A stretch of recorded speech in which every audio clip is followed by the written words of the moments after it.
Can't start your game because of the NVIDIA D3D User Mode DLL? I'm Sophie Chen, a senior Windows developer, and let's solve this library conflict so you can get back to what matters. Ensure your NVIDIA D3D User Mode environment is stable by using the recommended tool linked below.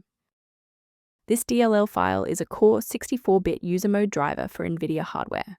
It translates high-level direct 3D commands into GPU instructions, enabling high-performance 3D rendering for modern games and design apps.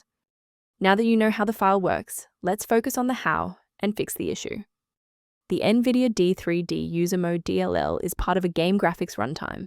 Install the Microsoft DirectX end-user runtime to restore legacy DirectX files, then update GPU drivers for OpenCL, OpenGL, or CUDA support.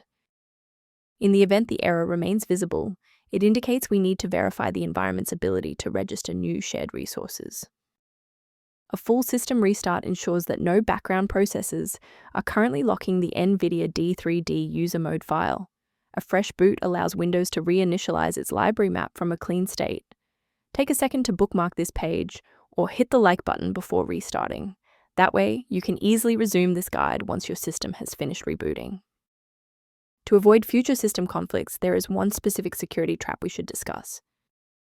Please keep in mind that manual replacement of the NVIDIA D3D User Mode DLL carries a high operational risk. Using unverified files can cause irreparable damage to your Windows registry and lead to total system instability. To ensure your system remains within verified parameters, you might choose to use an authorized maintenance path for ongoing support. The official utility reference below outlines an approach to managing the NVIDIA D3D User Mode within a Windows library environment.